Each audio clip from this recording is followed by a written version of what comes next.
தனி பெரும் கருணை அருட்பெரும் ஜோதி அருட்பெரும் ஜோதியே அருட்பெரும் ஜோதியே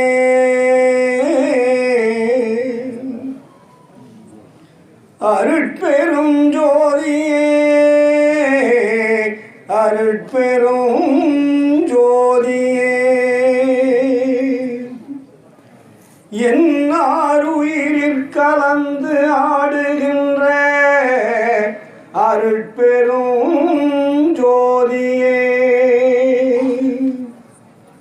அன்பிற்கலந்து அறிவாய் விளங்கும் அருட்பெரும் ஜோதியே அன்பிற்கலந்து அறிவாய் விளங்கும் அருட்பெரும் ஜோதியே தெள்ளாரமுதாகி உள்ளண்ணி நிற்கும் அருட்பெரும் ஜோதியே நின்னாசை ஒன்றே என்னுள் ஆர்க்கின்றதே அருட்பெரும் ஜோதியே நின்னாசை ஒன்றே என்னுள் ஆர்க்கின்றதே அருட்பெரும் ஜோதியே அருட்பெரும் ஜோதியே அருட்பெரும் ஜோதியே.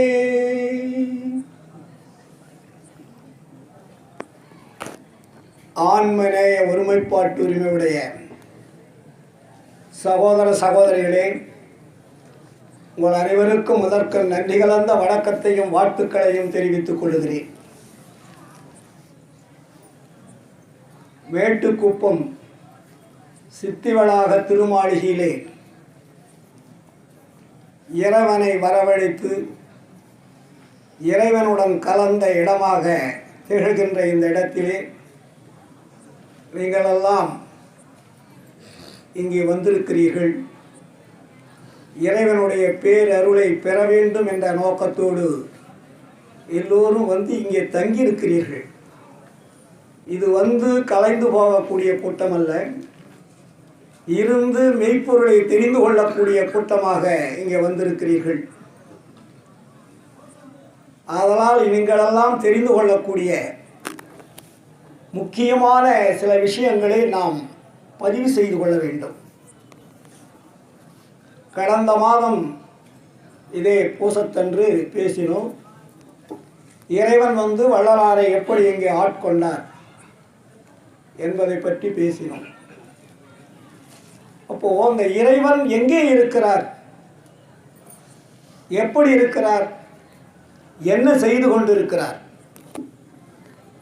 ஏன்னா உலகத்தில் உள்ள கடவுள்களெல்லாம் நிறைய நாம் பார்த்துருக்கோம், வணங்கியிருக்கோம், வழிபாடு செய்துக்கிட்டு இருக்கிறோம், எல்லா இடங்களுக்கும் சென்று கொண்டு இருக்கிறோம். அவ்வளவு பெரிய கூட்டமான கடவுள்களெல்லாம் இந்த நாட்டிலே நிறைந்து இருக்கிறது. ஒரு கடவுள் அல்ல, இரண்டு கடவுள்கள் அல்ல, கூட்டம் கூட்டமான கடவுள்கள் இந்த நாட்டிலே நமக்கு வைத்துள்ளார்கள். அதை பின்பற்றி தான் நாம் எல்லாம் சென்று கொண்டு இருக்கிறோம். ஒரு கடவுள்கிட்ட போவீங்க, அந்த கடவுள் நீங்கள் நினைத்தது கொடுக்கவில்லை என்றால் அடுத்த கடவுள்கிட்ட தாவிடுவீங்க. அந்த கடவுளும் உங்களுக்கு கொடுக்க மறுத்து விட்டால், இல்லை பக்கத்து வீட்டில் தெரிஞ்சவங்க சொல்லுவாங்க, நான் அந்த கோயிலுக்கு போனேன், எனக்கு பரவாயில்ல, இப்போ நீங்களும் வாங்கன்னு சொல்லுவாங்க. உடனே அவங்கள பேச்சை கேட்டுட்டு அங்கேயும் போவீங்க. அங்கே போயிட்டுருப்பாட அவங்களுக்கு கிடைச்சது உங்களுக்கு கிடைக்காம போகும். எங்கே நீங்கள் சொன்னீங்க அந்த கடவுள் எங்களுக்கு ஒன்றும் தீர்த்த மாதிரி தெரியல அப்படின்ட்டு அதை விட்டுட்டு இன்னொரு கடவுள்கிட்ட தாவுங்க. இதுதான் இன்று நடைமுறையிலே ஒவ்வொரு இடங்களாக நாம் செல்லக்கூடிய சூழ்நிலை ஏன் ஏற்பட்டது என்றால், நமக்கு கிடைக்கக்கூடிய லாபம் கிடைக்காததனால் நாம் கடவுள்களை மாற்றிக்கொண்டே இருக்கிறோம்.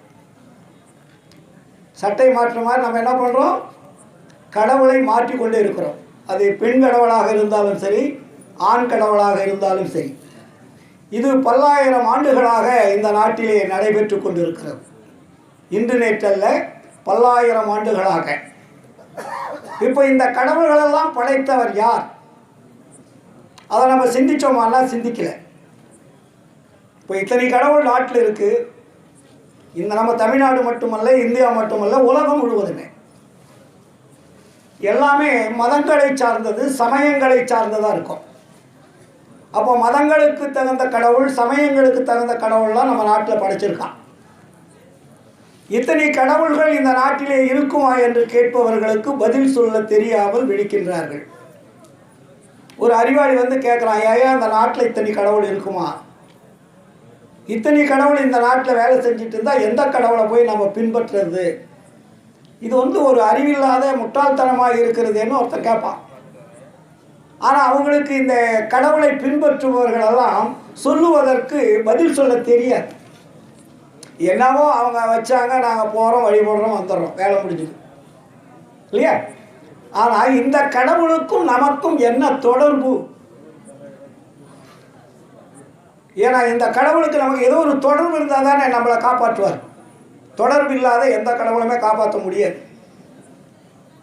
கடவுள்னா ஜீவர்களிடத்தில் ஒரு தொடர்பு இருக்கணும். தொடர்பு இல்லாத கடவுளுக்கு வேலை கிடையாது. அப்போ இந்த உலகத்தை படைத்தவன் யார்? உயிர்களை படைத்தவன் யார்? கிரகங்களை படைத்தவன் யார்? இவ்வளவு பெரிய இயற்கை சூழ்நிலைகளை படைத்தவன் யார்? இந்த அண்டங்களை படைத்தவன் யார்? அண்டம் தன்னைத்தானே சுற்றி கொண்டிருக்கிறது. ஏன் சுற்றி கொண்டிருக்கிறது? அப்போ இதை சுழற்சியை சுழற்ற வைத்துக் கொண்டிருக்கக்கூடியது என்ன சக்தி? கடவுளா, மனிதனா, வேற இயற்கை சக்தியா என்ற கேள்வி நம் கண் முன்னே வர வேண்டும். அப்படி வருகின்ற பொழுது இந்த உலகத்தை படைத்தவன் யார் என்பது எந்த சமயங்களும் மதங்களும் கேட்பவர்களுக்கு சரியான பதில் சொல்லவில்லை. அவரவர்கள் ஒரு கதைகளை, கற்பனைகளை இந்த நாட்டிலே படைத்து விட்டார்கள். இப்போ பார்த்தீங்கன்னா 2000 ஆண்டுகளுக்கு, ஒரு 5000 ஆண்டுகளுக்கு முன்னாடி நம்ம நாட்டிலே என்ன முதல் எந்த வேதம் தோன்றியது தெரியுமா? வேத வேசர்னு ஒருத்தர் இருக்காரு, ஞாபகம் இருக்கா? மகாபாரதம் எழுதினாரே, நீங்களாம் பார்த்துருப்பீங்களே. மகாபாரதத்தை எழுதுவர் வந்து வேத வேசர்னு பேர். வேதங்களை கற்றவர் வேத வேசர். அவர் என்ன பண்ணார்? ஒரு பெரிய ஒரு மகாபாரதம் என்ற ஒரு பெரிய நூலை எழுதினார். அந்த நூலில் ஒரு கதாபாத்திரத்தை உருவாக்குறார். அந்த கதாநாயகனுடைய பேர் என்ன தெரியுமா? கிருஷ்ண பரமாத்மா. அந்த கதையினுடைய கதாநாயகன். அதில் வந்து நிறைய விஷயங்களை கொடுப்பார். பஞ்ச பாண்டவர்களுக்கு ஒரே மனைவி. யார்? அவன் பேர் என்ன? திரௌபதி. ஒரு மனிதன் கேள்வி கேட்குறான், ஏன்னா நான் ஒரு பொண்ணை கல்யாணம் பண்ணுறதுக்கு ரொம்ப கஷ்டப்படுறேன், ஆனால் அந்த ஒரு பொண்ணு 5 புருஷனை கல்யாணம் பண்ணிக்கிட்டு இருக்குது, இது என்ன நியாயம்னு கேட்டால் பதில் சொல்ல தெரியல அவங்களுக்கு. 5 தேவியால் அழியாத பத்தினி என்று சொல்லுவார்கள். இவர் ஒரு கதையை எடுத்துட்டு அந்தந்த இடத்துக்கு தகுந்த மாதிரி சூழ்நிலைகளை உருவாக்கிட்டார். அதற்கு பிறகு அவருக்கு போட்டியாக இன்னொருத்தர் வரார். அவர் யார் தெரியுங்களா? வால்மீகி. வால்மீகி என்றவர் என்ன பண்ணுறாரு? உன்னை விட எனக்கு ஒரு கதை எழுத தெரியும்னு ராமாயணம் என்ற ஒரு கதை எழுதுறார். அந்த ராமாயணத்தினுடைய கதாநாயகன் யாரு? ராமர் இல்லையா? அவர் அந்த கதையில் அவர் தான் கதாநாயகன். அதில் வந்து கிருஷ்ணர் கதாநாயகர்கள், பஞ்ச பாண்டவர்கள் வந்து ஹீரோவுக்கு துணை நடிகர்கள், மீட்டியெல்லாம் குட்டி நடிகர்கள். இதில் வந்து கதாபாத்திரம் யார்? Main character Ramar. அது கதாநாயகி யார்? சீதை. வில்லன் யார்? ராவணன். இப்படி ஒரு கதை. இதை முடிச்சிட்ட உடனே இதையெல்லாம் இது பல்லாண்டு காலமாக நம்ம இந்திய நாட்டிலே பரவலாக பரவி ஆங்காங்கும் இன்றைக்கி அந்த போராட்டம் நிற்கல. நேற்று ஒருத்தர் அப்படி தான் நம்ம இடத்துக்கு வந்தார், கேள்வி கேட்டார். சார், ராமர் வந்து தமிழ்நாட்டு வழியாக தான் போனாங்க, அவர் பாலம் கட்டுறதுக்கு இன்னும் வந்து பிரச்சனையாக இருக்குது, தகராறாக இருக்குது. ராமர் பாலத்தை பற்றி நான் பேசிகிட்டு இருக்கிறோம் இல்லையா? இப்போ இன்றைக்கி அரசாங்கத்தில் அதுதான் பெரிய பிரச்சனையாக இருக்குது. ராமர் பாலம் கட்டுறதுக்கு இங்கேருந்து தான் போனார், பாலம் கட்டின இடம் இதுதான், அது பூமிக்குள்ளே இருக்குதா மேலே இருக்கா கடலுக்குள்ளே இருக்குதான்னு கேட்டேன். ஏயா, நீ ராமர் வந்து கடவுள்னு சொல்கிறேன் இல்லையா? இப்போ ராமர் கடவுள்னு தான் சொல்கிறீங்க. கடவுள் வந்து பாலம் கட்டி தான் போடுமா? ஒரு மனிதன் வந்து பாலம் கட்டி போகலாம், அதில் ஒரு அர்த்தம் இருக்குது. பஸ்ஸோ லாரியோ இல்லை ஒரு மக்களோ போகலாம். நீ கடவுள்னு சொல்கிற, ஆனால் அந்த கடவுள் வந்து பாலத்தை கட்டித்தான் போகக்கூடிய ஒரு சூழ்நிலை இருந்தால் அதுக்கு பேர் கடவுளா அப்படின்னு நான் கேட்டேன், பதில் சொல்லலை.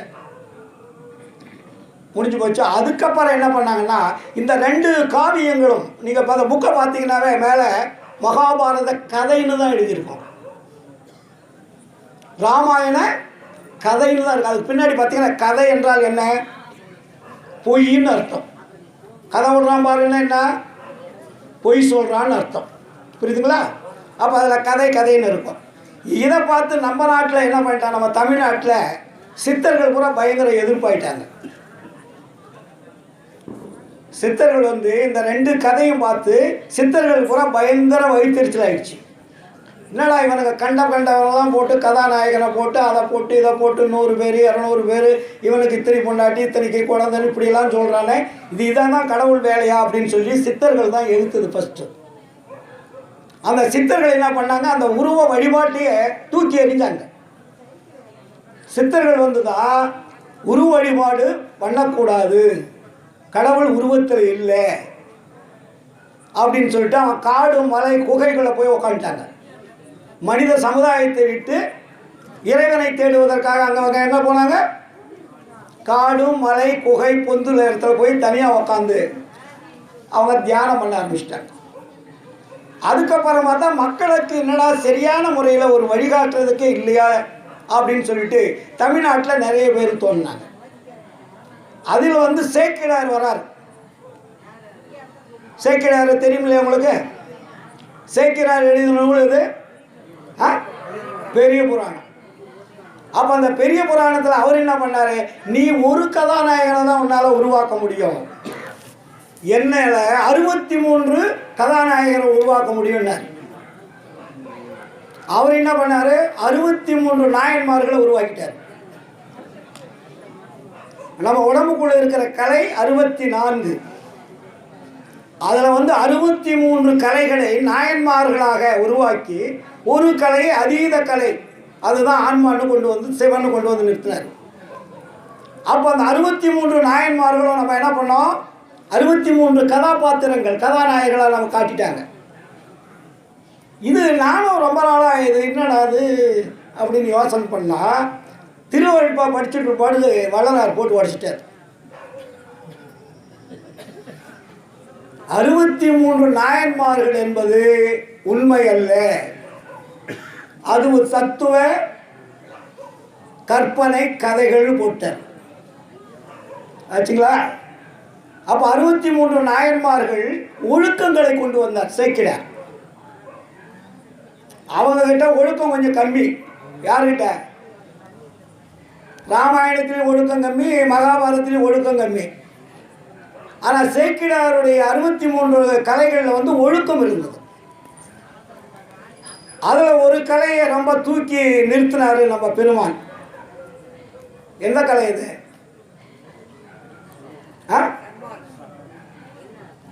மாணிக்க வாசகர்னு படிக்கிறீங்கல்ல, மாணிக்க வாசகரை மட்டும் அவர் எடுத்தார். இது பக்தியில் ரொம்ப சிறந்ததாக இருக்குது அப்படின்னார். பக்தியில் வந்து சிறந்தது திருவாசகம் அப்படின்னு போட்டார். அதுக்கப்புறம் என்ன பண்ணார், திருமூலரை பிடிச்சார். திருமூலரை என்ன பண்ணுறாருன்னா, கிரகங்களுக்கு கரெக்டான கால்குலேஷன் பண்ணக்கூடிய திருமூலருக்கு உண்டு. அதனால் வள்ளலார் என்ன பண்ணார், சாஸ்திரங்களில் சிறந்தது திருமந்திரம்னார். தோத்திரங்களில் சிறந்தது திருவாசகன்னாரு. ஆச்சா, இது இப்படி நாட்டில் போயிட்டு இருக்கு. அதுக்கப்புறம் ஒருத்தர் வராரு, பயங்கரமான டேலண்ட் உள்ளவர். அவர் யாருன்னா, அதுக்கப்புறம் குட்டி குட்டி கதையெல்லாம் நிறைய இருக்குது நம்ம நாட்டில், இது மெயின். அதுக்கப்புறம் வரவர் தான் திருவள்ளுவர் வரார். திருவள்ளுவர் என்ன பண்ணிட்டாரு, மனிதன் இப்படித்தான் வாழ வேண்டும் என்ற ஒரு பொது நூலை கொடுக்குறார். அது மெய்ப்பொருள்னு அதுக்கு பேர் வைக்கிறாங்க. அதில் எத்தனை பால் இருக்கு? முப்பால். என்னென்ன பால்? காமத்து பால்னு வரக்கூடாது, இன்பத்து பால்னு வரணும். அறப்பால், பொருட்பால், இன்பத்துப்பால். அறம், பொருள், இன்பம், இல்லைங்களா? அந்த அறம், பொருள், இன்பம் எப்படி அடைய வேண்டும் என்பதை தெளிவுபடுத்துறார். அதுக்கு பொதுமறைன்னு பேர், இல்லைங்களா? அப்போ இந்த நூல்கள் எல்லாம் இந்த நாட்டில் கடவுளை பற்றி தான் பேசுகிறது. திருவள்ளுவர் முதல் குறளை என்ன சொல்றாரு கடவுளுக்கு? ஃபர்ஸ்ட் குறள் எது? அகர முதல எழுத்தெல்லாம் ஆதி பகவன் முதற்றே உலகு. அவர் கடவுளுக்கு பேர் என்ன வச்சாரு? ஆதி பகவன் வச்சார். இவங்கெல்லாம் வச்ச பேர் வேற. ஆனா அவர் என்ன பண்ணாரு? ஆதி பகவன். ஆதி என்றால் எல்லை அடங்காதது, அதுக்கு எல்லை கிடையாது. அந்த ஆதி என்றால் எல்லையை கடந்தது, எல்லைக்குள் அடங்காதது, அதுக்கு பேர் ஆதி. பகவன்னா கடவுள் அப்படின்னு அவர் முடிச்சிட்டார். அதுக்கு மேலே அவர் சொல்லலை. மனிதன் இப்படித்தான் வாழ வேண்டும் என்பதற்கு ஒரு வழிகாட்டினார். இப்படி தான் வாழணும், நீ மனிதனாக இருப்பதற்கு வாழ வேண்டுமானால் இப்படித்தான் வாழ வேண்டும் என்பதற்கு வாழ்வதற்கு வழிகாட்டினார். இப்போ நம்ம திருவருட்பாவில் பார்த்தீங்கன்னா வரலாறு சித்தி பெற்ற பிறகு, சித்தி பெற்ற முன்னாடி வரலாறு எழுதுகிறாங்க. வரலாறு எழுதும்போது அதில் என்ன பண்ணுறாங்கன்னா, வரலாறு பின்பற்றிய நூல் திருவாசகம்னு போடுவாங்க. படிச்சிருக்கீங்களா? அவருக்கு குரு யாருன்னு எழுதியிருக்காங்க? திருஞான சம்பந்தன் எழுதியிருப்பாங்க. ஆனால் வள்ளலார் இவ்வளவு சொன்னவர் வடலூரில் வகுப்பு எடுத்து ஒரு வகுப்பு அறையை உருவாக்குறார், டீச்சிங். அப்போ எந்த நூலை கொண்டாந்துங்க வகுப்பு எடுத்தார்? திருக்குறள்.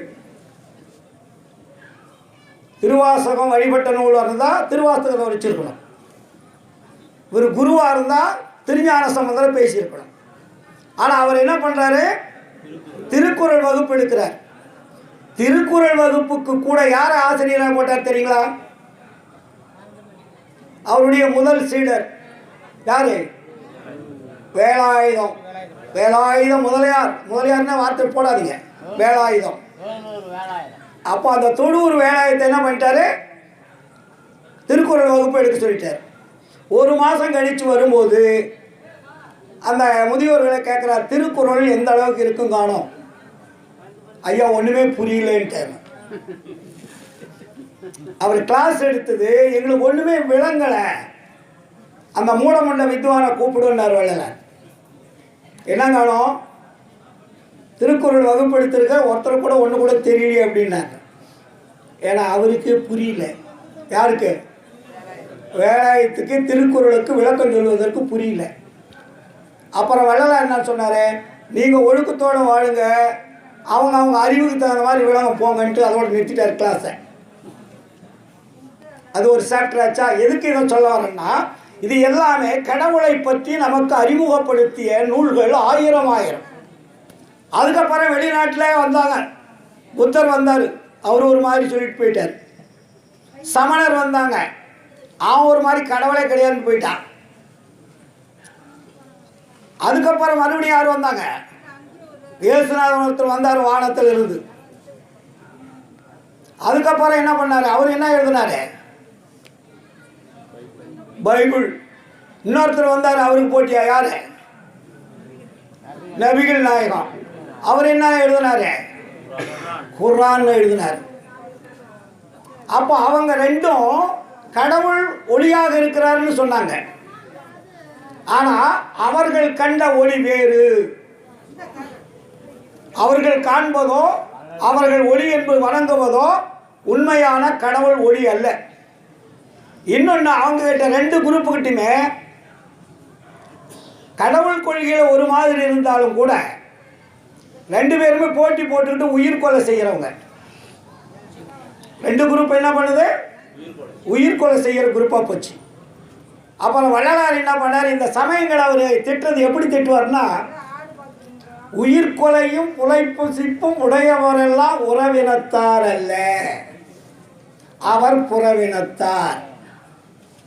எவன் ஒருத்தன் உயிரை கொண்டு மாமிசம் தின்றானோ அவனுக்கு கடவுளை நினைப்பதற்கு யோகிதை கிடையாதுன்னார். அருகதை கிடையாது அப்படின்னு ஒரு ஆழமா வச்சார். நீ எவனா இருந்தாலும் சரி, எந்த மதமா இருந்தாலும் சரி, நீ ஒரு உயிரை கொன்று அந்த உயிரினுடைய மாமிசத்தை உண்மக்கூடியவராக இருந்தால் நீ கடவுளை வழிபடுவதற்கும் வணங்குவதற்கும் தகுதியற்றவன் ஒரு போடு போட்டார். உலகத்தில் யாருமே அதை சொல்லலை. ஆனால் அவர்களுக்கு என்ன பண்ணுமா? பசி என்று வந்துவிட்டால் சோறு போடுங்க. அவனுக்கு பண்பை பற்றி சொல்லாதீங்க, மெய்ப்பொருளை பற்றி சொல்லாதீங்க, அவனுங்களுக்கு ஏறாது. ஏனென்றால் புலார் என்ற அந்த அசுத்த பூதகாரிய உணவானது அவனுடைய அறிவை மழுங்க வைத்திருக்கிறது. நீ சொன்னால் அவனுடைய அறிவு அங்கே வேலை செய்யாது, அங்கே லாட்டாக இருக்கு. இதோட செஞ்சிடு அப்படின்ட்டார். இதெல்லாம் என்னாச்சு? வள்ளலாருக்கு பயங்கர எதிர்ப்பாச்சு. தமிழ்நாட்டில் இருக்கட்டும் வெளிநாட்டில் இருக்கட்டும், என்னடா ஒரு இப்போ வந்து 6ஆம் திருமுறை ஒரு வெளியிடலை. இந்த சித்தி விழாக திருமாளிகளை தான் 6ஆம் திருமுறை எழுதுகிறார். 5 திருமுறை எழுதுறது கருமொழி வடலூர். மெய்ப்பொருள் விளக்கம், உண்மையான கடவுளை அறிமுகப்படுத்தி கடவுளுடைய தன்மையை உண்மையை வெளிப்படுத்தக்கூடிய உண்மைகளெல்லாம் எழுதிய இடம் இந்த இடம். அந்த நாட்டு அளவோடு அவர் எழுதும்போது இங்கே யாரும் பார்க்க முடியாது. கருமொழியில் எழுதும்போது பார்க்கலாம். தண்ணியில் கூட எண்ணெய் தண்ணியில் ஊற்றுறாரு, விளக்கரிச்சதுன்னு உங்களுக்கு வரலாறு தெரியும். அவர் உட்காந்து எழுதிட்டு இருப்பார், பார்த்துருப்பாங்க. ஆனால் வள்ளலார் 6ஆம் திருமுறை இங்கே எழுதுகின்ற பொழுது உள்ளே யாரும் போக முடியாது. அவங்களுக்கு முன்னாடி அவர் எழுத மாட்டார். ஏன்னா இறைவன் சொல்ல இவர் எழுதுறார். அங்கே இருக்கிறது யாருன்னா 2 பேர் தான். அங்கே இந்த ரூமுக்குள்ளே இருக்கிறது யாரு? 2 பேர். ஒருவர் கடவுள், இன்னொருத்தர் வள்ளலார். அதுதான் சொல்லுவார், நீ கொடுக்க நான் தொடுக்க என்ன தவம் செய்தேனோ, நீ கொடுக்கின்றாய் நான் தொடுக்கின்றேன், சிற்றவையில் நடிக்கின்றாய் செந்தமிழில் வளர்கின்றாய். என்ன வார்த்தைகள் இது! என்னுடைய சிற்றவையிலிருந்து நீ சொல்லிக் கொண்டிருக்கிறாய், என்னுடைய கரங்களானது செந்தமிழில் எழுதி கொண்டிருக்கிறது. உலகத்தில் எவனுமே கிடையாது. அதற்கு பிறகுதான், அதற்கு முன்னாடி மகாதேவமாலைன்னு ஒரு 100 பாட்டுக்கு மேலே, அந்த பாட்டெலாம் நியாயப்பிரகாரம் 6ஆம் திருமுறையில் இருக்கணும். அதில் பூரா உருவ வழிபாடு இருக்காது. மகாதேவ மாலை என்ற பாடல்கள் 5 திருமுறையில் இருக்கும். இந்த பாடலை பார்த்துவிட்டு தான் நம்ம சைவ சமயத்தை சார்ந்தவர்கள் நம்மளுடைய ஜாதி மத இனம் வழிபாடெல்லாம் வள்ளலார் வந்து பயங்கரமாக திட்டுறாரு, இவரை சும்மா விடக்கூடாது, இவரை எங்கே கொண்டு போனோம், நீதிமன்றத்துக்கு போட்டு பழி வாங்கணும்னு ஒரு திட்டம் போட்டாங்க.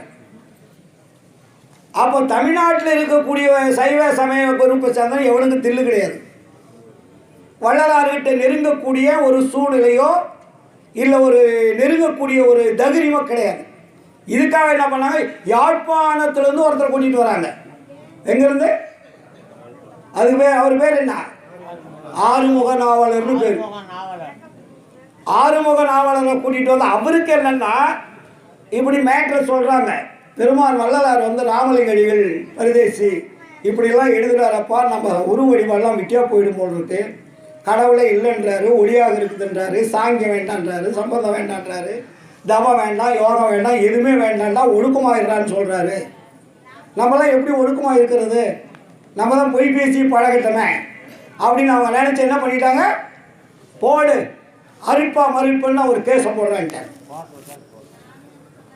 நம்ம மஞ்சக்குப்பங்க நீதிமன்றத்தில் தெரியுமில்ல, இந்த நீதிமன்றத்தில் கேஸ் ஃபைல் பண்ணிட்டாங்க. ஃபைல் பண்ணோடனே அங்கே என்ன நடக்குது, கோர்ட்லேருந்து சம்மன் வருது. எங்கே வருது? வடலூருக்கு வருது. வடலூர் தர்மச்சாலையில் வள்ளலார் இருக்கார். சம்மன் வந்தோடனே பார்க்குறாரு, சி பிச் அப்படின்னு தூக்கி போடுற, கையிலே தொடலை. வேலையை பார்த்துட்டு ஐயோ பயந்துட்டு, ஐயா இது கோர்ட்டு விஷயம், இது பிரிட்டிஷ்காரனுடைய ஆட்சி, இந்த சம்மனை நம்ம ஏதாவது அலட்சியப்படுத்தோம், நமக்கு ஏதாவது கஷ்டம் வந்துடும், துன்பம் வந்துடும், கொடுமைப்படுத்துவாங்க, சட்ட ரீதியாக ஆக்ஷன் எடுப்பாங்க, அதனால் நீங்கள் வாங்கி கையெழுத்து போடுங்க ப்ளீஸ் அப்படின்னு சொன்னார். இவன் பெரிய தலைவலியாக இருக்குதுன்னு சொல்லிட்டு என்ன பண்ணார், கையெழுத்து போட்டு அனுப்பிச்சிட்டார். போயிடுச்சு. போனோடனே டேட்டு வந்தாச்சு. என்ன டேட்டு? நீதிமன்ற டேட்டு. வடலூரில் இருக்கிறவங்க, தமிழ்நாட்டில் இருக்கிறவங்க, எங்கெங்கே இருக்கிறவங்க பூரா எங்கே வந்துட்டாங்க, மஞ்சக்குப்பம் நீதிமன்றத்துக்கு வந்துட்டாங்க. அப்போல்லாம் வண்டி வாகனத்தில் தான் போகணும். இப்போ மாதிரி பஸ்ஸோ காரோ பைக்கோ கிடையாது. எல்லா மக்கள் அங்கங்கே இருக்கிறவங்களாம் வந்து கூஞ்சிட்டாங்க. எல்லாம் பெரிய பெரிய ஆளுங்க. ஆனால் வள்ளலார் வருவார்னு எல்லோரும் போயிட்டாங்க. தர்மசாலையில் இருக்கிறவங்களும் பாதி பேர் போயிட்டாங்க. அங்கே போனோடனே கூட்டம் ஜேஜேன்னு இருக்குது நீதிமன்றத்தில். ஜட்ஜி வராரு, எழுந்திருக்க வந்து உட்காடுறாரு, ஆஜர்படுத்தணும் வாதி பிரதவாதியை. அவங்கெல்லாம் உட்காந்துருக்காங்க. ஆறுமுகனாவர் எல்லாம் முன்னாடி உட்காந்துருக்காங்க. வழக்கு தொடுத்தவர் யார்? ஐயா நான் தான், ஆறுமுகனாவலர். என்னவென்று வழக்கு தொடுத்தாய்? இந்த மாதிரி அருட்பா மறுப்பா. ஓகே. அப்புறம் ராமலிங்கத்தை கூப்பிட்றாரு. ராமலிங்கம்னு கூப்பிட்றாங்க. அது வெளியே ராமலிங்கம் உள்ளே இல்லை. மூன்றாவது குரலுக்கு ராமலிங்கம் நிற்கிறார். எங்க? கூண்டுக்குள்ள. அவர் நின்ன உடனே எல்லாரும் எழுந்திரிச்சிட்டாங்க. நீதிபதி சேர்ந்து எழுந்திரிச்சிட்டாரு. சட்டப்பிரகாரம் நீதிபதி எழுந்திருக்கக்கூடாது. ஒரு கவர்னரே வந்து, ஒரு ஜனாதிபதி வந்தாரோ, ஒரு பிரைம் மினிஸ்டர் வந்தால் கூட நீதிபதி சீட்டை விட்டு எழுந்திருக்கக்கூடாது. அதான் அவங்களுக்கு பவர், நீதி அரசர்னு பேர். எல்லாம் எழுந்திரிச்சிட்டோடனே ஒரு செகண்டுக்கு சைலன்ஸ். ஜட்ஜி பார்க்குறாரு, தன்னுடைய அறையை எழுந்திரிச்சது பார்க்குறாரு. அவருக்கே தெரியல, எழுந்தது உட்காந்துட்டார். உட்காந்துட்ட உடனே இங்கே வழக்கு தொடுத்தவர், ஆமாம் அவர் வந்த உடனே ஏன் எல்லோரும் எழுந்திருத்தீர்கள்? அவர் பெரியவர், வணக்கத்துக்குரியவர், மரியாதைக்குரியவர், அதனால் எழுந்திருச்சோன்னு சொன்னான். வேலை முடிஞ்சது. நீங்களே ஒற்றுக்கொண்டீர்கள், பெரியவர், வணக்கத்துக்குரியவர், மரியாதைக்குரியவர் என்று. அதனால் அவருடைய எழுதி அருட்பா தான், மறுப்பா இல்லைன்னு தீப்போடனே எழுதிட்டார். வேலை முடிஞ்சுதா? இன்னொரு பிரச்சனை அங்கே இருக்குது. எல்லாரும் முடிச்சிட்டோடனே ஐயா ஜெயிச்சிட்டாரு, நம்ம பெருமான் ஜெயிச்சிட்டாரு அப்படின்னு ஒரே ஆனந்தமான கோஷம் விட்டுக்கிட்டு அங்கங்கே போனாங்க. வடலூருக்கு பட்டாளமே வருது, எங்கள் தர்மசாலைக்கு பட்டாளமாக அங்கே மக்கள்லாம் வந்த உடனே தர்மசாலையில் வள்ளலார் இருக்கார். ஐயா அது மாதிரி நீதிமன்றத்துக்கு வந்தார், நீதிமன்றத்தில் வந்து ஜெயிச்சிட்டாரு, தீர்ப்பு வழங்காச்சு, அது அருட்பா மறுப்பா இல்லை, அருட்பா தான் தீர்ப்பு சொல்லிட்டாங்கன்னொடனே தர்மசாலையில் இருக்கிறவங்கெல்லாம், யோ பெருமான் எங்கள் கூட இங்கே தான் இருக்கிறார், காலையிலிருந்து எங்கள் கூட தர்மசாலையில் தான் இருக்காரு, அங்கே எப்படி வந்திருப்பாரு?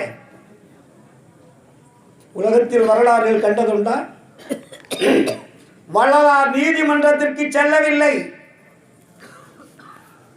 நீதிமன்றத்தில் நின்றவர் வள்ளலார் போல் உருவந்தாங்கிய கடவுள். நல்லா புரிஞ்சுக்குங்க. வள்ளலார் நான் யார், நான் ஏன் வழக்கு என் மேல் தொடுக்க வேண்டும், அந்த வழக்குக்கு பரிகாரம் சொல்லக்கூடிய அவசியம் எனக்கு இல்லை. நீ அனுப்பினவன் நான், இறைவனால் வருவிக்க உற்றவன் நான், நீ சொல்லுவதை நான் எழுதுகிறேன். 6 வயசுலேருந்து இறைவன் சொல்றதை அவர் எழுதிட்டு வர்றார். இவரும் தனியாக எழுதுவே கிடையாது. இவர் போய் எங்கே வந்து திருஞான சம்பந்தர்கிட்ட போய் படிக்கிறது? கற்றதும் நின்னிடத்தே, கேட்டதும் நின்னிடத்தே, எழுதியதும் நின்னிடத்தே. எல்லாமே இறைவன்கிட்ட தான் வருது சரக்கு. அப்போ அந்த நீதிமன்றத்தில் இறைவன் போய் நின்றார். இறைவன் போய் நின்றதனால் அங்கே அங்கே ஆப்சென்ட் ஆயிடுச்சு. இதுதான் இறைவன் வள்ளலாரை இடைவிடாது நினைத்து கொண்டிருப்பதால் இவருடைய பணியை இறைவன் அங்கே செய்கிறார். இவர் செய்ய வேண்டிய அவசியம் இல்லை. எதற்காக சொல்லுகிறேன் என்றால், இறைவன் யார் என்பதை நாம் தெரிந்து கொண்டால்தான் நமக்கு நல்ல வாழ்க்கை கிடைக்கும். இதுவரையும் நம்ம பல தெய்வங்களை வழிபாடு பண்ணிட்டு வந்துட்டோம் இல்லையா? அப்போ வள்ளலார் என்ன பண்றாரு? உலகத்திற்கு உண்மையான கடவுள் யார் என்பதை நமக்கு அறிவுறுத்துறார். இந்த இடத்துல தான் அறிவுறுத்துறார். நான் போன மாசமே சொன்னேன், அந்த உண்மையான கடவுள் தான் அருட்பெருஞ்சோதி ஆண்டவர். அப்ப அந்த அருட்பெருஞ்சோதி ஆண்டவர் எங்க இருக்காரு? அதை சொல்லணும் இல்லையா? அருட்பெருஞ்சோதி ஆண்டவர் எங்க இருக்காரு? அட்டகம் படிப்பீங்க இல்லையா? அட்டகத்தினுடைய முதல் பாட்டு என்ன?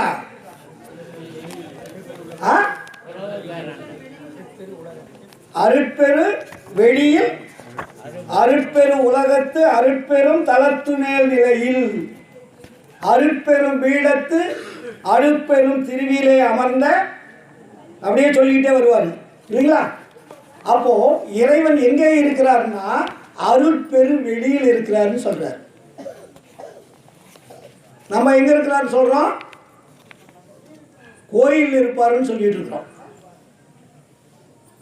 நம்மை படைத்த இறைவன், உலகத்தை படைத்த இறைவன், அண்டங்களை படைத்த இறைவன், அணுக்களை படைத்த இறைவன், கிரகங்களை படைத்த இறைவன், அண்டத்தை சுற்ற வைத்துக் கொண்டிருக்கக்கூடிய இறைவன் எங்கே இருக்கிறார் என்றால் அருட்பெருவெளி. அப்ப அந்த அருட்பெருவெளி எங்க சார் இருக்கு? அதான் சொல்றார் வள்ளலார், யாருமே இன்னும் கண்டபாடில்லை. அது எப்படி இருக்காரு? ஒரு வீரமன் அண்டங்கள் அடிமுடி பெருமையே உண்ண முடியாது. 1000 திருகலரு பல கோடி ஈசன் அண்டம் சதாசிவன் அண்டம் எண்ணிருந்த சக்தி சத்தர்தம் சீரண்டம் என் புகழ்வே.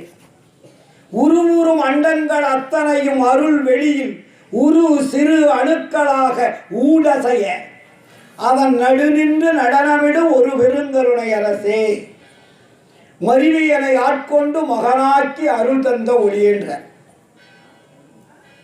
ஆண்டவர் இருக்கக்கூடிய இடம் எங்க? நம்ம இருக்கக்கூடிய இடம் ஒரு அண்டம். இதுபோல் பல கோடி அண்டங்கள் இருக்கிறது. பல கோடி அண்டங்களுக்கும் இடைவெளி இருக்கிறது.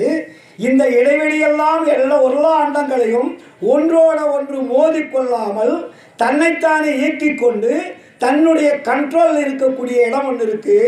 அதுக்கு அருட்பெருவெளி. அந்த அருட்பெருவெளியில் பஞ்சபூதங்கள் கிடையாது. அது அருள் நிறைந்த பெரிய வெளி.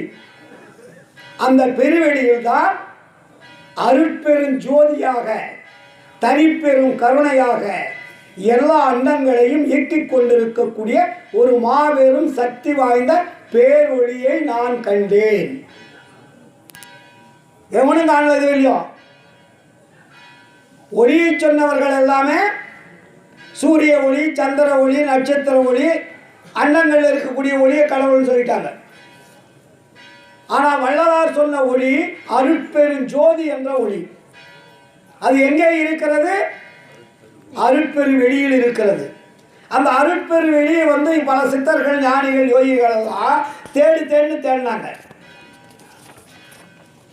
யாராலுமே கண்டுபிடிக்க முடியல. ஏன்னா அந்த இடத்திற்கு போகக்கூடிய தகுதி யாருக்கு இல்லை.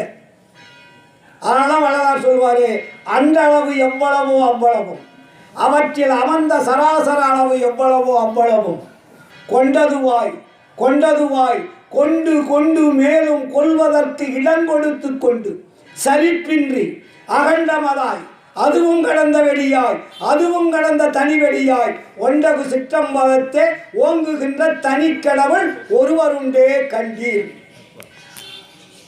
வேற எவனும் கடவுள் கிடையாது. படைத்தவர் அவர் எப்படி ஆட்கொண்டார் தினமும் நீங்க படிப்பீங்களே.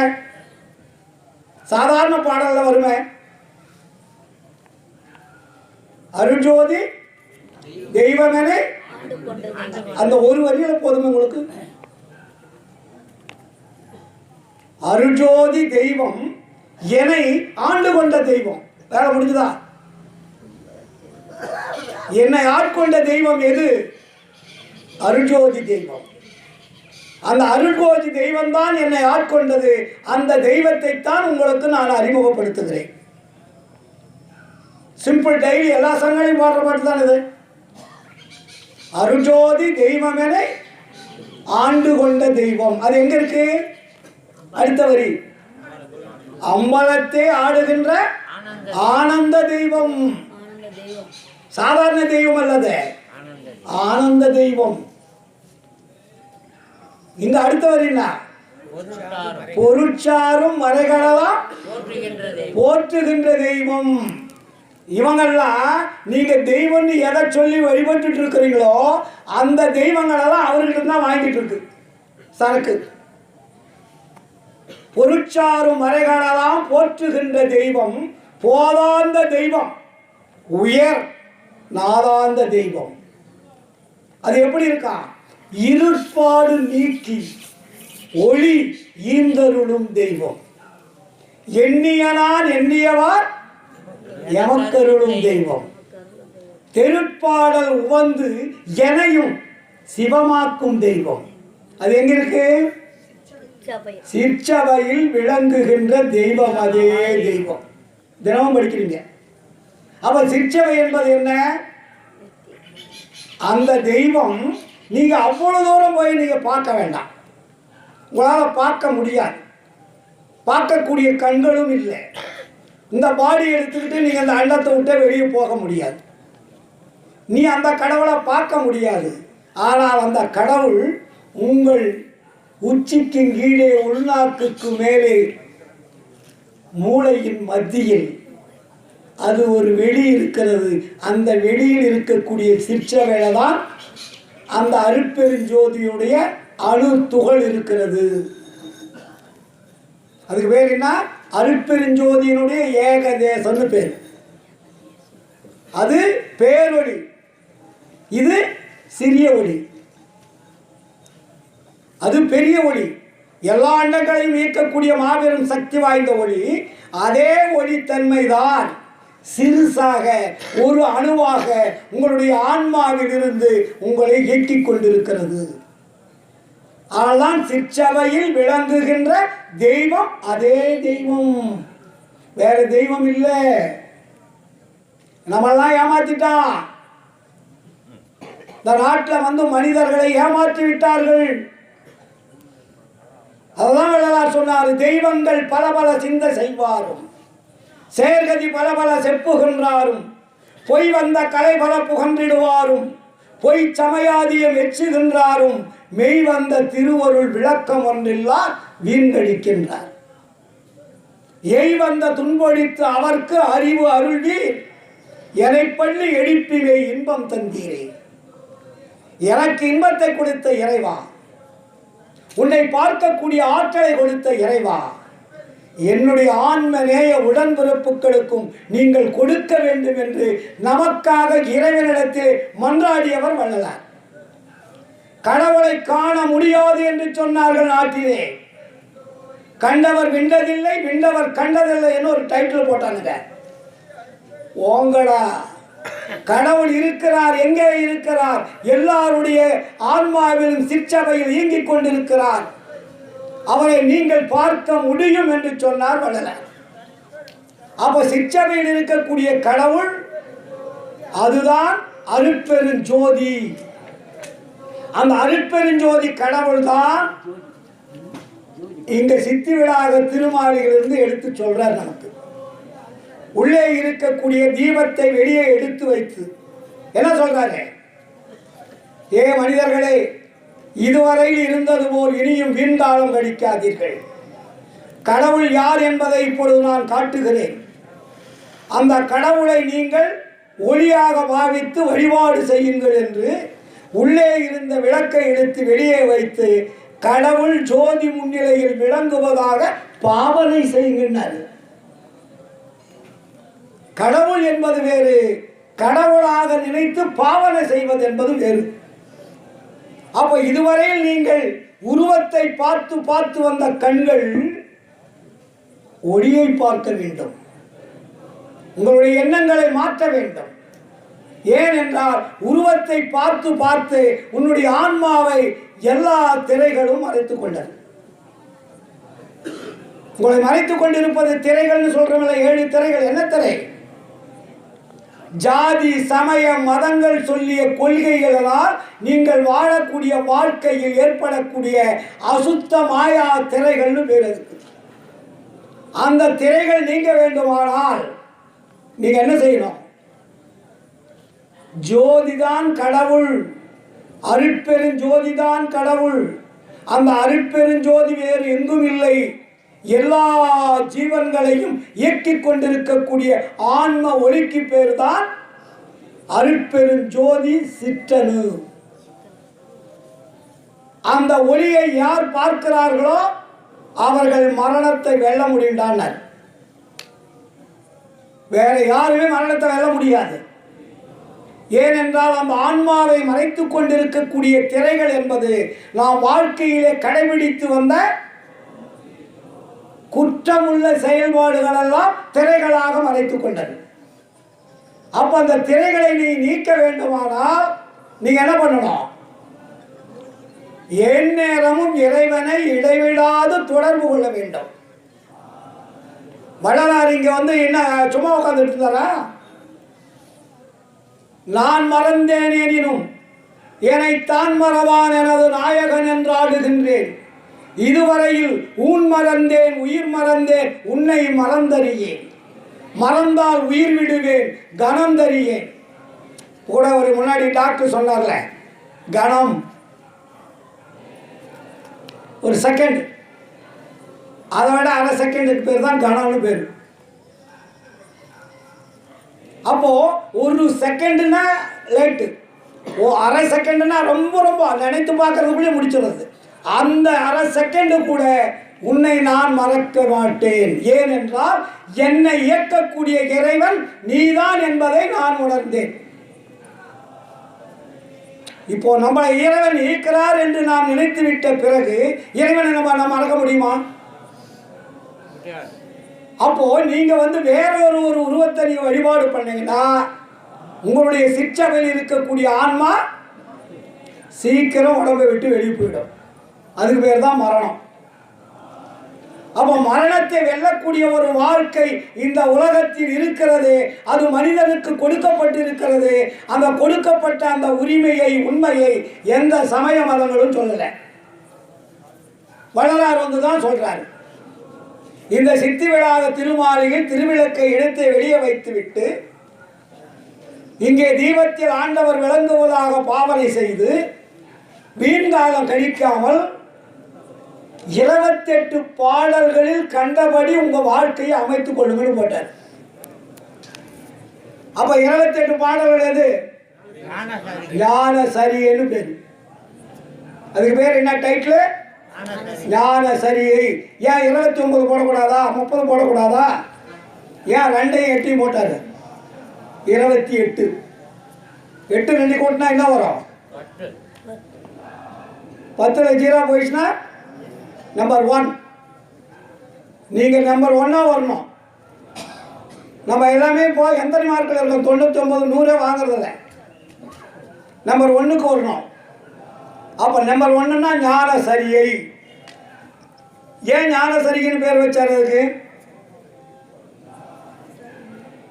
கடவுளை தேடுவதற்கு, கடவுளிடத்தில் செல்வதற்கு நம்ம சமய மதங்கள் 16 போன மாதம் கூட சொன்னேன் 16 படிகள் வைத்திருக்கிறது. சரியை, கிரியை, யோகம், ஞானம். சரியில் 4, கிரியில் 4, யோகத்தில் 4, ஞானத்தில் 4. இப்போ இந்த 4ல் யார் யார் இருக்காங்கன்னு தெரியுமா? சரியில் ஆள் இருக்காங்க, கிரியில ஆள் இருக்காங்க, யோகத்தில் ஆள் இருக்காங்க, ஞானத்தில் யாருமே கிடையாது. எந்த ஞானத்தில்? 4வது படியில் இருக்கக்கூடிய ஞானத்தில் ஞானம். 3வது யோகத்தில் ஞானத்தில் இருக்காங்க, கிரியில் ஞானத்தில் இருக்காங்க, சரியில் ஞானத்தில் இருக்காங்க. ஞானத்தில் உலகத்தில் ஒரு ஞானி கூட கிடையாது. அப்ப நமக்கு என்ன பண்ணிட்டார்? இந்த முன்னாந்து 12 படித்தவர்களை தூக்கி அப்புறப்படுத்துகின்றார். அது பூரா பக்தியும் யோகத்தையும் குறிப்பது.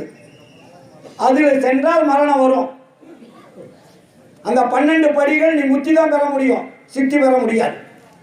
அந்த 12 படிகளை தூக்கி அப்புறப்படுத்துங்கடான்ட்டார். ஸ்டார்டிங் வா, ஞானத்தினுடைய முதல் படிக்கு வா, 4 படிதான்.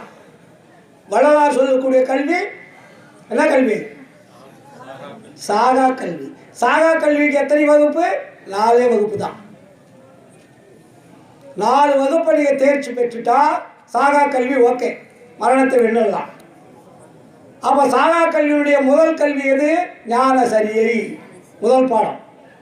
2வது பாடம் ஞானகிரியை, 3வது பாடம் ஞானத்தில் யோகம், 4வது பாடம் ஞானத்தில் ஞானம். புரியுதுங்களா? அப்போ இந்த 4 படிகளை நீங்கள் கடந்து செல்வதற்கு எது தேவை? தெளிவாக எழுதி வச்சிருக்காரு அழகா. கற்பனைக்கு போகாதீங்க, யார் சொன்னாலும் கேட்காதீங்க. இந்த 4 படிகளை கடப்பதற்கு 4 சப்ஜெக்ட் தான் இருக்கு. ஒரு கிளாஸுக்கு ஒரு சப்ஜெக்ட். அதுக்கு என்ன போட்டாரு? ஒழுக்கம்னு போட்டார். இந்த 4 சப்ஜெக்டுக்கு என்ன ஒழுக்கம்? 4 ஒழுக்கத்தை போட்டார். ஞான சரியை இந்திரிய ஒழுக்கம், ஞானகிரியை கரண ஒழுக்கம், ஞானத்தில் யோகம் ஜீவ ஒழுக்கம், ஞானத்தில் ஞானம் ஆன்ம ஒழுக்கம். வேலை முடிஞ்சுது. புரியுதுங்களா? அப்போ ஞானத்தில் சரிக்கு இந்திரிய ஒழுக்கம்னா என்ன? இதுக்கு டோட்டலாக சேர்ந்து ஒரு டைட்டில் கொடுத்தாரு, ஜீவ காருண்ய ஒழுக்கம்னு போட்டார். வள்ளுவர் ஒழுக்கத்தை சொன்னார். ஒழுக்கத்தில் 2 அதிகாரம் இருக்கும். ஒழுக்கம் விழுப்பம் தரலாம், ஒழுக்கம் உயிரை ஓம்பப்படும். ஒழுக்கம் உடையவன் உயிரை காப்பாற்றுவான்னு அவர் சொல்லிட்டார். ஆனால் என்ன ஒழுக்கம்னு சொன்னாரா? என்ன ஒழுக்கம்னு அவர் சொல்லலை. வள்ளலார் தான் அதை பிரிக்கிறார். ஒழுக்கத்தில் 4 வகை இருக்கிறது. அது இந்திரிய ஒழுக்கம், கரண ஒழுக்கம், ஜீவ ஒழுக்கம், ஆன்ம ஒழுக்கம். இந்த 4ம் சேர்ந்ததுக்கு டைட்டில் ஜீவகாருண்ய ஒழுக்கம். அவ ஜீவ காருண்ய ஒழுக்கம்னா என்ன? உயிரை காப்பாற்றக்கூடிய ஒழுக்கத்துக்கு பேரு ஜீவகாருண்ய ஒழுக்கம். ஜீவன் தான் உயிர். யார் உயிரை காப்பாற்றுகிறார்களோ அவர்கள் அந்த ஒழுக்கத்தில் தேர்ச்சி பெற்றாங்கன்னு அர்த்தம். எவன் உயிரை விடுறானோ அவன் ஒழுக்கத்துக்கு வரலன்னு அர்த்தம். புரிஞ்சுக்க வேண்டிய ஆச்சுங்களா? அப்போ அந்த ஜீவகாருண்ய ஒழுக்கத்தில் என்ன போட்டார் வள்ளலாரு? இந்திரிய ஒழுக்கம் கரண ஒழுக்கத்தை மட்டும் நீங்கள் ஃபாலோ பண்ணுங்கன்னாரு. நீங்கள் ஃபாலோ பண்ண வேண்டிய 2, அதுலேயும் 2 நமக்கு மைனஸ் பண்ணுறாரு. 4 ஒழுக்கம் நான் சொல்லியிருக்கேன். நீங்கள் 4 ஒழுக்கத்தில் 4 ஒழுக்கமும் உங்களுக்கு படிக்கணுன்ற அவசியம் இல்லை. ஏன்னா உங்களுக்காக நான் ஆண்டவர்கிட்ட ரெக்கமெண்ட் வாங்கிட்டேன். இந்த பசங்கள்லாம் இவ்வளோ காலமாக பொய்யான கடவுள்களை நம்பி ஏமாந்து விட்டார்கள். மக்கள் மேல் குற்றம் இல்லை, மக்களை வழிகாட்டியவர்கள் குற்றவாளிகள். ஏனென்றால் நாம் எல்லாம் மற்றவர்கள் சொல்லியதை பின்பற்றி கொண்டு வந்திருக்கிறோம். நாமா வரவில்லை. இதுவரையில் வாழ்ந்தது அத்தனையும் இப்பொழுது வாழ்ந்து கொண்டிருப்பதும் மற்றவர்கள் வழிகாட்டியதை வைத்துதான் வாழ்ந்து கொண்டிருக்கிறோம். நமக்குன்னு அறிவு கிடையாது. யாரோ எழுதியது, யாரோ சொல்லியது, யாரோ வழிகாட்டியது, அதைத்தான் நாம் பின்பற்றி வருகிறோம். நம்மளா குழந்தை பிறந்தோடனே போய் கடவுளை கும்பிட்டோமா? நம்மளை கூட்டிகிட்டு போகிறாங்க, அப்பா கூட்டிகிட்டு போகிறாங்க, அம்மா கூட்டிகிட்டு போகிறாங்க, மற்றவங்க கூட்டிகிட்டு போகிறாங்க, ஊர்வலம் கூட்டிகிட்டு போகுது, ஊர்வலம் கொண்டாடுது, நீங்களும் கொண்டாடுனீங்க. அப்போது நாமும் எந்த செய்யவில்லை, நமக்கு வழிகாட்டியவர்கள் தான் இந்த நாட்டினுடைய குற்றவாளிகள். ஆனால் ஞானசரிகள் என்ன போட்டார்? ஒரு பாடலை தெரியுமா? அதை படிச்சிங்களா? நீங்கள் இதுவரையில் கண்டதெல்லாம் அனித்தியமே, கேட்டதெல்லாம் பழுதே, கற்றதெல்லாம் பொய்யே, நீர் கழித்ததெல்லாம் வீணே, உண்டதெல்லாம் மலமே, உட்கொண்டதெல்லாம் குறையே, உலகியறி இதுவரையில் உண்மை அறிந்திலரே. சொல்லிட்டு அதுக்கப்புறம் என்ன சொல்றாரு? பரவாயில்ல. வென்றதினால் என் இனி நீ சமரச சன்மார்க்க மெய்நெறியை கடைபிடித்து மெய்ப்பொருளை நன்குணர்ந்து என்னகு சிற்றம்பலத்தே என் தந்தை அருள் அடைமின் இரவாத வரம் பெறலாம் இன்பமுறலாமே. இந்த ஒரு பாட்டு போதும் ஞான சரியில. இதுவரையில் நீங்கள் கண்டது, படித்தது, கேட்டது, உண்டது எல்லாமே உங்களை சாகடிக்கிறதான்ட்ட. நல்வழி காட்டியது அல்ல. அது எந்த நூலாக இருக்கட்டும், எந்த வரலாறுகளாக இருக்கட்டும், எல்லாமே பொய் நூல். உலகத்தில் இருக்கிற நூல் பூரா என்னன்னு சொன்னார் வரலாறு? பொய் நூல். கற்றேன் பொய் உலகே நூல், நான் கற்றேனோ நீயே கற்பித்தாய். நம்மளாம் ஆளுங்க கேட்பான், வள்ளலார் முதல் வரலையா? சின்ன வயசுல இருந்து எல்லா சாமியும் தானே கும்பிட்டுட்டு வந்தாரு. இப்போ அவர் மாதிரி நாங்களும் வரமே. இப்போ வந்து திடீர்னு அருட்பெருஞ்சோதி ஆண்டவர்னு சொல்றாரு. வள்ளலார் ஏன் கும்பிட்டாரு? அந்த சின்ன சின்ன தெய்வங்கள் எல்லாம் உங்களிடத்தில் அன்பு பாராட்ட வேண்டும், உங்களை சகோதரர்களை உரிமையாக்க வேண்டும். தனியா வந்து சொன்னா நீங்க கேட்க போறதில்ல. அதற்காக உங்களை மாதிரி உங்க கூடிய நீங்க என்னென்ன செஞ்சீங்களோ அதை அவர் செஞ்சு உங்க கூடயே லைனா கூட்டிட்டு வந்து கடைசியில் உங்களை மாதிரி தாண்டா நானும் வந்தேன். நான் பாடிய பாடல்களும் உங்களை விட நான் அதிகமாக வைத்து வைத்திருந்தேன். மற்றவர்கள் எழுதிய பக்தி நூல்களை விட நான் எழுதிய பக்தி நூல்கள் கோடி பங்கு உயர்ந்தது. நான் எழுதிய பாடல்களையும் மற்றவர்கள் எழுதிய பாடல்களையும் சபைக்கு கொண்டு வந்து வையுங்கள், அந்த பாடல்கள் சாட்சி சொல்லும். இப்பொழுது அத்தனையும் நான் விட்டு விட்டேன். அப்படின்னா என்ன அர்த்தம்? என்ன மாதிரி நீங்களும் விட்டுருங்க. இந்த பாடல்களோ நான் வணங்கிய தெய்வங்களோ என்னை தூக்கிவிட்டது என்றாலோ என்னை தூக்கிவிடவில்லை. என்னை தூக்கிவிட்டது யாதெனில் அன்பு, தயவு, கருணை, அருள், இதுதான் என்னை தூக்கிவிட்டது.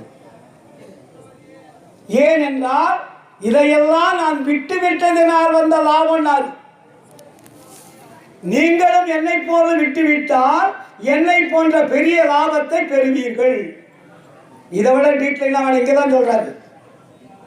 சித்தி விழாக திருமாலையில் பேருபதேசம் சொல்றாரு. இதுவரையில் விடாதிருந்தவர்கள் என்ன லாபத்தை கண்டார்கள்? உலகத்தை உண்மையை மறைத்தவன் ஒரு பெரிய மாபெரும் வல்லவன். அவன் பூட்டிய பூட்டை இதுவரையில் யாரும் திறக்க வரவில்லை, உடைக்கவும் வரவில்லை. திறக்க முடியும்னா உடைக்கணும் இல்லை. சார் ஒரு பூட்டு போட்டீங்க, வெளியே போயிட்டு வந்தீங்க, சாவி தொலைஞ்சு போச்சு. அந்த பூட்டை நீங்க என்ன பண்ணணும்? திறக்கணும், சாவி இல்லை. அப்புறம் என்ன பண்ணணும்? உடைச்சு தான் உள்ள போகணும்.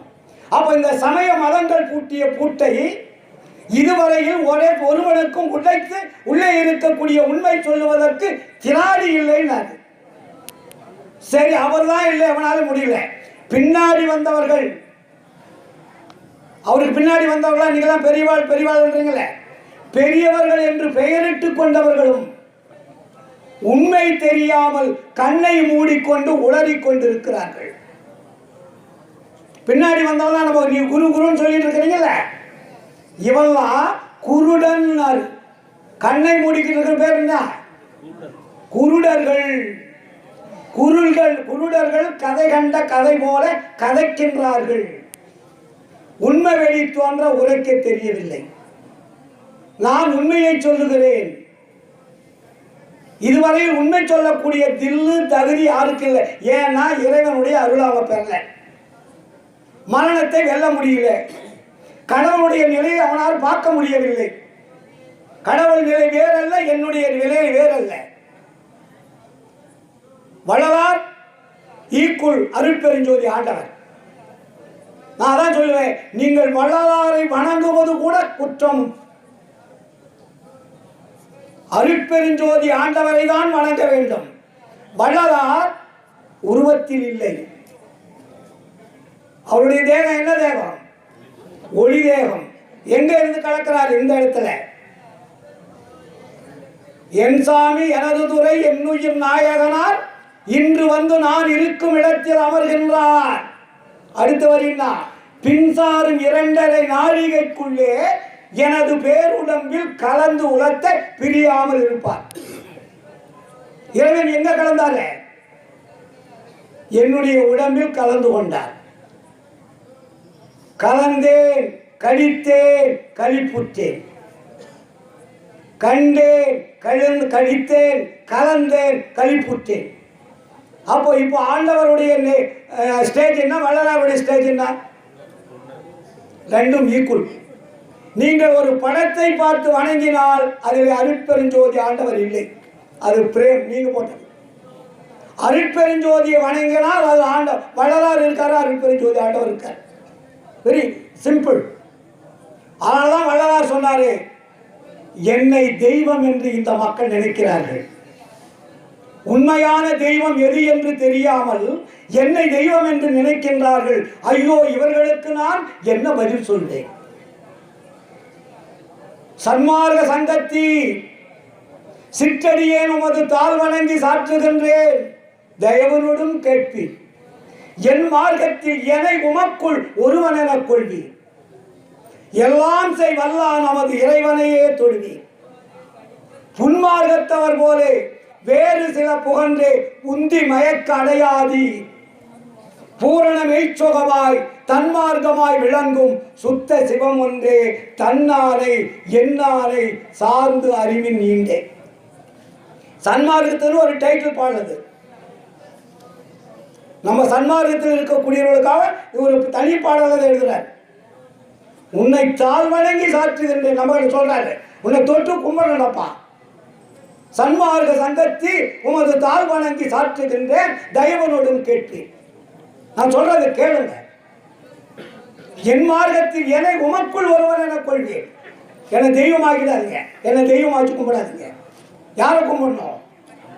எல்லாம் செய்வல்ல நமது இறைவனையே தொழுவீர். புன்மார்க்கத்தவர் போலே, புன்மார்க்கத்தை அந்த உலகத்தினுடைய சமயவாதிகள், அவங்க செய்கிற உருவ வழிபாட்டை நீங்கள் செய்யாதீர்கள். உருவத்தில் கடவுள் இல்லை, அது மெட்டீரியல். அது வேற என்ன? மெட்டீரியல், ஜடம், பேசாது, உணர்வு இருக்காது, உணர்ச்சி இருக்காது, நீங்கள் சொல்லுவதை அது கேட்க முடியாதது. ஆனால் அந்த ஜடத்தை வழிபாடு செய்யாதீர்கள், இயங்குகின்ற பொருளை வழிபாடு செய்யுங்கள்.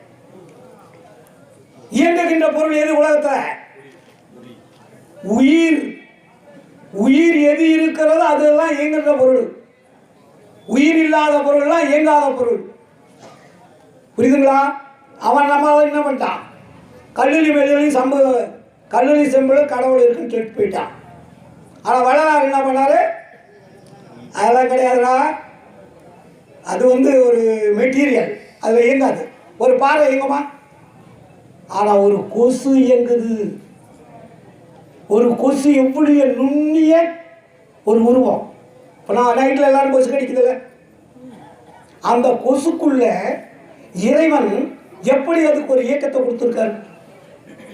மற்றதை விடுங்க, அது இயங்குது, ஓடுது, ரத்தத்தை தேடுது, அது உணவை தேடுது. ஆனால் அதனுடைய உருவம் கண்ணுக்கு தெரியாத அளவு இருக்குது. அப்போ அதுக்குள்ள என்ன இருக்குது? உயிர் இருக்கிறது. உயிர் இருக்கிறது எல்லாமே தெய்வங்கள் தான். நீ உயிர் இல்லாத பொருளில் போய் தெய்வத்தின் மனைவினா நீங்க முட்டாள் விட்டார் வள்ளல. அதனாலதான் வள்ளலார் சொன்னார், கடவுள் எங்கேயா காண முடியும்? நான் காட்டுவேன், ஆனால் அவனால் பார்க்க முடியாது. நான் சொல்றதை கேளு, இதையாவது கேட்டு திருந்தோன்னு என்ன சொல்றாரு? எத்துணையும் வேதம் உறாது எவ்வுயிரும் தம்முயிர் போல் எண்ணி உள்ளே ஒத்து உரிமை உடையவராய் உவக்கின்றார் யாவர். அவருளம்தான் சுத்த சித்துருவாய் எம்பெருமான் நடம் புரியும் இடம் என நான் தெரிந்தேன். என்ன வார்த்தை! புரிதா? இருந்து நான் சொல்ற பாடல் புரிதா? அந்த வித்தகர்தம் அடிக்கேவல் புரிந்திட என் சிந்தை மிக விளைந்ததாலே எவன் ஒருவன் எல்லா உயிர்களிலும் இறைவன் ஈங்கிக் கொண்டிருக்கிறான் என்பதை உணர்ந்து அந்த உயிர்களுக்கு துன்பம் செய்யாமல் வாழுகிறானோ அவனை கடவுளை காணும் தகுதி உடையவன். அவனை நான் கால் தொட்டு வணங்குகிறேன் என்று சொன்னார் வள்ளலார். அதனால் நம்ம என்ன பண்ணோம், கடவுள் யார் என்பதை நீங்கள் முதல் தெரிஞ்சுக்கணும். நிறைய சப்ஜெக்ட் இருக்கு, அது மாதம் மாதம் பேசலாம். முதல் நமக்கு என்ன வேணும், நமக்கு நல்லதை செய்யக்கூடிய கடவுள் வேணும். பொருள் கொடுக்கக்கூடிய, நீங்கள் பொருள் கொடுத்து வாங்குற கடவுள்லாம் வேஸ்ட். எவனாவது எந்த கடவுள் கோயிலுக்காவது போய் பொருள் வாங்காம நீங்க சாமி கும்பிட முடியுதா? பொருளை வாங்கும் கடவுள் உலகத்தில் இருக்கிறது, பொருளை கொடுக்கும் கடவுள் தான் வள்ளலார் கொடுத்து அறிமுகப்படுத்துறது.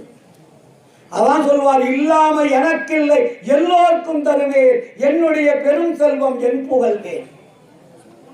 இது அல்ல அல்ல குறையாதது. மற்றதெல்லாம் ஏஜென்ட்ஸ்.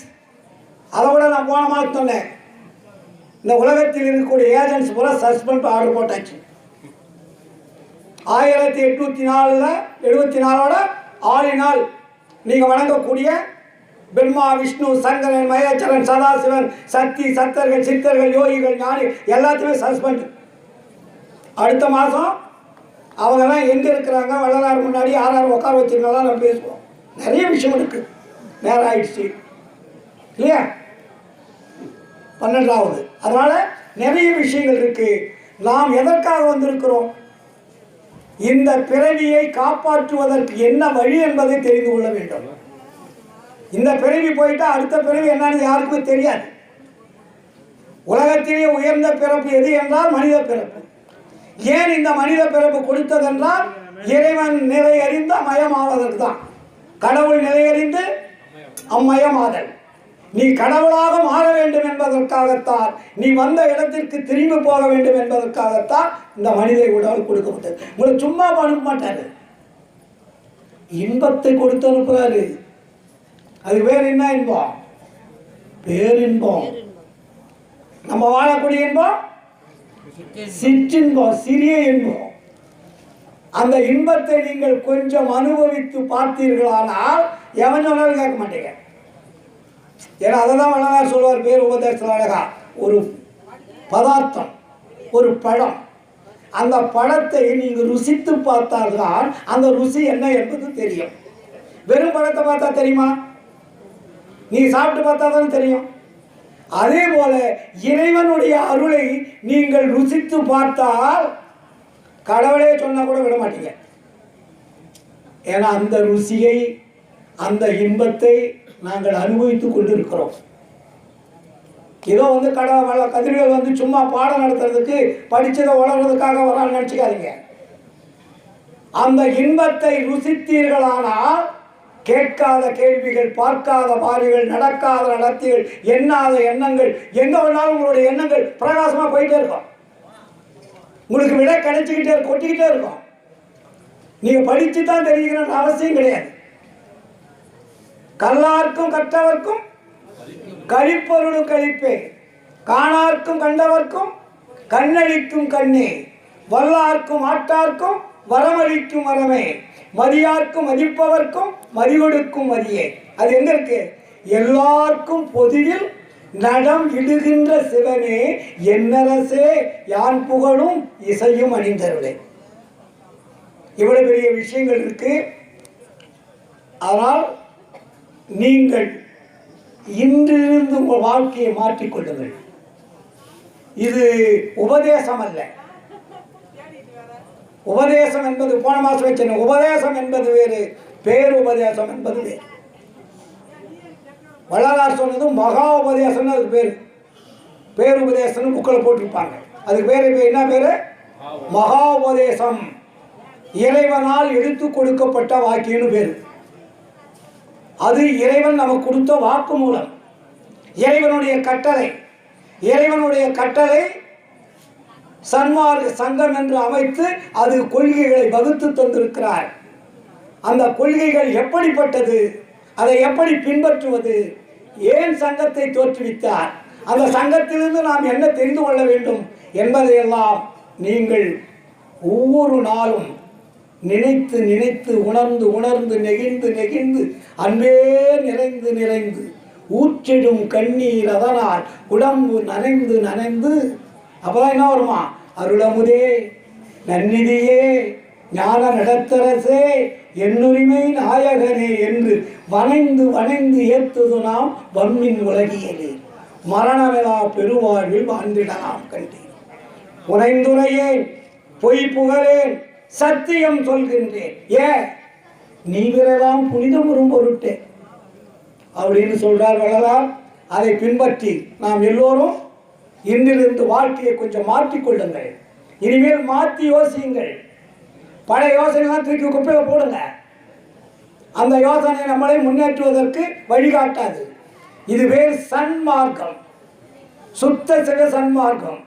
அதான் நேற்று கூட ஒரு ஆள் வந்து நம்ம ரூமில் கேட்டார், சார் சிவம் சிவன் சொல்கிறார், ஒரு சப்ஜெக்ட் முடிச்ச சிவம் சிவன் சொல்கிறாரு, வள்ளலாறு சிவனைத்தான சொல்கிறாருன்னு ஒரு ஆள் கேட்டான். இப்படிலாம் கேட்பாங்கன்னு வள்ளலாருக்கு தெரியும். சிவன் என்பது வேறு, சிவம் என்பது வேறு, சுத்த சிவம் என்பது வேறு. நல்லா புரிஞ்சுங்க. சிவன் இன்னு போட்டா சமயம் சொன்ன சிவம், சமயங்கள் சொன்னதில்ல, உருவம் சிவனா வச்சிருக்காங்கல்ல, இதுக்கு பேரு சிவன். 6 அங்கங்களை தாண்டி சொல்றதுக்கு பேரு சிவம். இம்மு அது உருவம் இல்லாதது. கடவுளுக்கு உருவம் இல்லைன்னு அவன் சொல்றான், ஏகதேசமா ஒளின்னு சொல்றான். ஆனா வள்ளலார் என்ன பண்ணாரு, நீ சொல்ல சிவனும் இல்லை, நீ சொன்ன சிவனும் இல்லை, நான் சொல்லியது சுத்த சிவன்டான்னார். சுத்த சிவ சன்மார்க்க சங்க தலைவனே என்னாரு அதுங்களா? வள்ளலார் சொன்ன சிவம் சமயத்தை சார்ந்த சிவம் அல்ல என்பதை முதல் நம்ம அறிவு விளங்கணும். வள்ளலார் சொல்லிய சிவம் வேறு, சமய மதங்கள் சொல்லிய சிவம் வேறு. வள்ளலார் சொல்லியது அருட்பெருஞ்சோதி சிவமேனு வரும். அருட்பெருஞ்சோதிக்கு பேரு சுத்த சிவன்னு பேரு. புரியுதுங்களா? அதனால நீங்கள் வந்து கன்ஃபியூஷன் ஆகாதீங்க. எதா இருந்தாலும் கேட்டு தெரிஞ்சுக்கலாம். நான் தினமும் வாட்ஸ்அப்பில் பட்டி பட்டியாக பத்தி பத்தியாக எழுதி அனுப்பிச்சுக்கிட்டே இருப்பேன். குறைஞ்சது ஒரு நாளைக்கு 1,00,000 பேருக்கு போகுது. அவங்க அப்படி அப்படியே பாஸ் பண்ணுறாங்க நிறைய நண்பர்கள். உலகம் முழுவதும் போகுது. சன்மார்க்கம் கடல் கடந்து சென்று கொண்டு இருக்கிறது. எல்லா மக்களும் பின்பற்றக்கூடிய சூழலை ஏற்படுத்தி கொண்டிருக்கிறார். ஏன்னா வள்ளல் பெருமான் சுத்த சிவ சன்மார்க்க சங்கத்தை உலகம் முழுவதும் நிரப்பிய தீர்மானம் சத்தியவா கொடுத்துட்டார் ஆண்டவர்கிட்ட. நீங்க மாறினாலும் உங்களை மாற்ற விட மாட்டார் வள்ளலார்.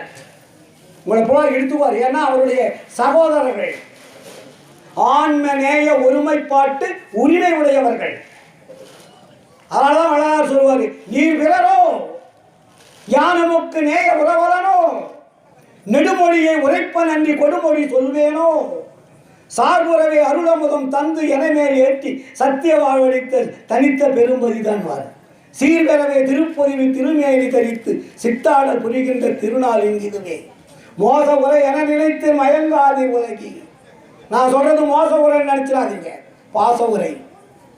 மோச உரை என்பது வேறு, பாச உரை என்பது வேறு.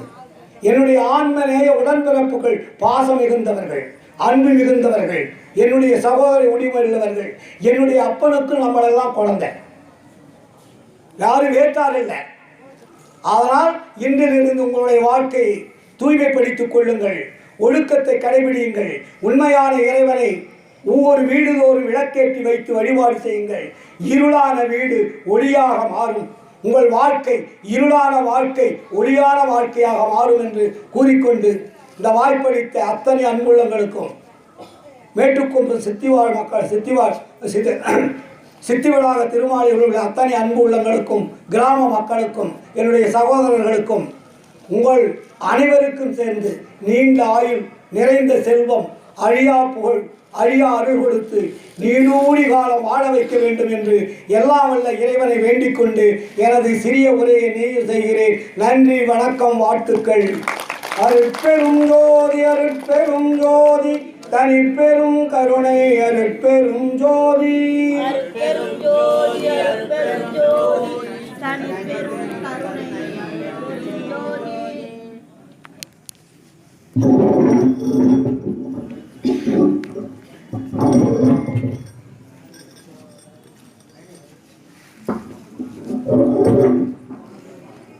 அருட்பெருஞ்சோதி அருட்பெருஞ்சோதி தனிப்பெருந்தருடைய அருட்பெருஞ்சோதி. இதுவரையில் சன்மார்க்க சொற்பொழிவு நிகழ்த்திய ஈரோடு கதிர்வேல் ஐயா அவர்களுக்கு மேட்டுக்குப்பம் கிராம பொதுமக்களின் சார்பாகவும் வள்ளலார் தெய்வநலத்தின் சார்பாகவும் நன்றியை தெரிவித்து இத்துடன் இந்த நிகழ்வை நிறைவு செய்கிறோம். அருட்பெருஞ்சோதி அருட்பெருஞ்சோதி தனிப்பெருந்தருடைய அருட்பெருஞ்சோதி.